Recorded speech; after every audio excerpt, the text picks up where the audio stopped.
Is the day I'm gonna go ahead and pull the dash out, and I'm gonna go ahead and fix the cracks and flock the dash. I'm gonna try my best to show you guys how to flock that stuff. I was also thinking about flocking the centerpieces of the rear quarter panels and then the door panels as well, so I'll let you guys know. Well, you guys will see how that goes, I guess. But before I do any of that, I gotta go ahead and take all of this junk out of the car and then just put it aside for now. I'm gonna go ahead and remove the dash, and I'm gonna start prepping the dash. I might not be able to record a time lapse. I'll try my best to do so, but I don't have my tripod with me. But if I don't, I'll go ahead and give you guys updates on exactly what I'm doing. So now I'm gonna go ahead and clean out the interior, get everything, all this junk out of here. That way I can remove the dash in peace without anything obstructing me from doing so. All right, so today we're also taking off the carpet because I'm gonna go ahead and paint this sucker, make it black again.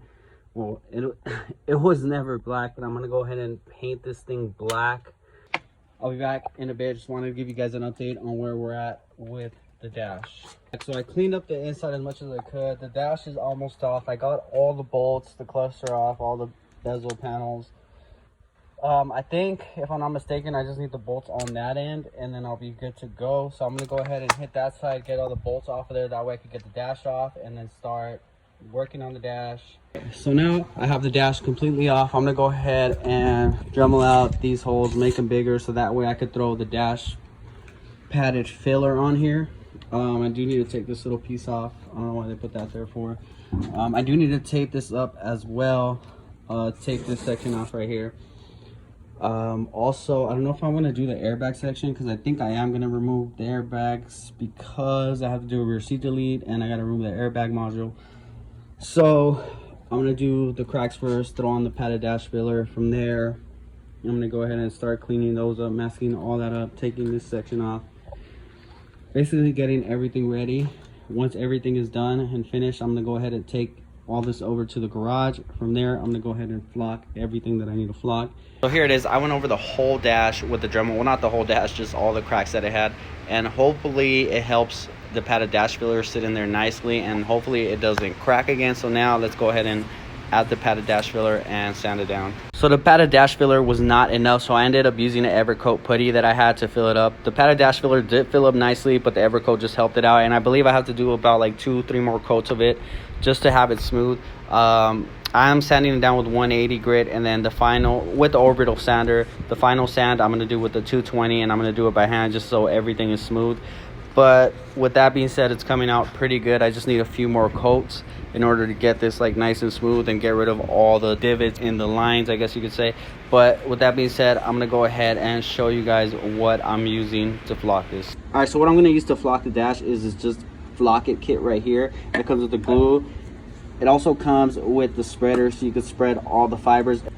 And I suggest going with the nylon fibers. There's another fiber, I forgot the name of it, but it's better if you go with the nylon because it protects the dash against the UV rays, and it's meant for outside use and weather resistant, I guess. Even though it's going to be inside your car, it'll still protect it from the rays of the sun. Hopefully that works out well. And for the padded dash filler, I used this right here. This was not enough, and mine had a bunch of cracks, as you guys saw, so this was not enough for me to fill it in. So I just ended up using this as much as I could, and then I ended up switching over to this Evercoat metal glaze, and this is for fiberglass, plastics, and all sorts of stuff, as you can see there. I mean, you could go with the padded dash filler, you could go with this itself, or you could go with both. I don't know, but I mean, I guess this will help the padded dash filler a little bit, I guess, to stick a little bit better. I'm not quite sure exactly how they work, but the flocket kit, I would suggest getting 2 of these. I actually ended up getting 2 of the kits. I also did forget to mention that if you guys saw the dash was like a light gray because of the bundle, you really do not need to paint over that because this glue is black and it lays on really thick, and it actually covers really well. So like, there's people that do paint it, but you don't really need to. But I also got this paint roller from Home Depot just to get as much coverage as I can because I'm doing it by myself, and you only have about 5 to 10 minutes to work with this stuff right here. So that is why I got the paint roller, just to help everything go by a lot faster. And then I'll just use the little brush to go around all the edges as soon as I'm done with that, and then add the flock to the dash, so that way get it done on time. So the dash is now done. As you can see, I missed a couple spots like right there, And to be honest, I really don't know how to fix that, so it's gonna have to stay like that. The dash obviously looks a million times better, but there is just some spots that I did miss and I could have done better. So just make sure you really go over it, and just make sure you get like a big bag of this stuff, because especially if you're doing it outside with a little bit of wind, because this stuff just blows away.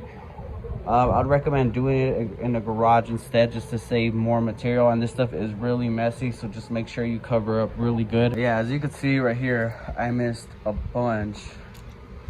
It's not as soft as it should be. I mean, I mean it covered, but I don't know if I just put too much glue or not enough. But I did try to spray a lot of material on there, so I don't know why it came out like that. And same here in this corner here, but oh well, I mean, it's done. If you guys know how to fix this, just let me know so I could add a little bit, try to add a little bit more glue and just try to fix it, I guess. To be honest, I think the only way that could be fixed is if I were to tape this up right here and then try to remove all this material and redo that section again, but that would probably make it look uglier because you'll probably see the line in the middle. Regardless, the dash is not done. I put the airbag cover back together, and yeah, pretty much all I have to do now, assemble that, put the dash back in the car, and tighten everything up, make sure everything is good, and we're good to go. So with that being said, I'm gonna go ahead and put the dash together and put it back in the car, and I'll show you guys once the dash is in the car. So check it out, there is the dash, and on camera I don't know why it looks like a lot lighter than it is in person. It's kind of weird. Also got the carpet painted, and I don't know why on camera it looks a lot lighter than it actually is, because in person right here to me it looks black, on camera it looks gray. But the dash is finally on, and it looks a million times better than it did when it was cracked. So that's all that matters. It does look like shit because I do need to clean all these interior pieces, as well as that vent, all the vents. I need to clean them up really good. I started taking off this airbag sensor because I'm gonna do the rear seat delete on this thing. I also took off the plastic trim in the back.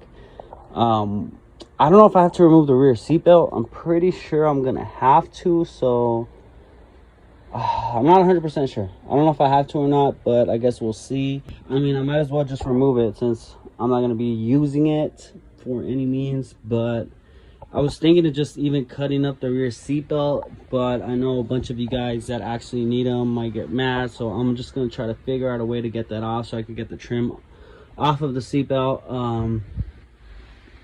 But yeah, with that being said, we'll leave this for another day. The rear seat delete, I still need to wrap it before I throw it on, but that shouldn't take too long. I do need to clean up the interior a little bit more before I do throw that on as well. This car is super filthy. I can't believe it's, oh man, it just kills me to see it like this. I'm gonna have to wash it soon because I don't want this to stay way too long with the dust on. I really don't want to ruin the paint job that I just did. And I do need to get a car cover.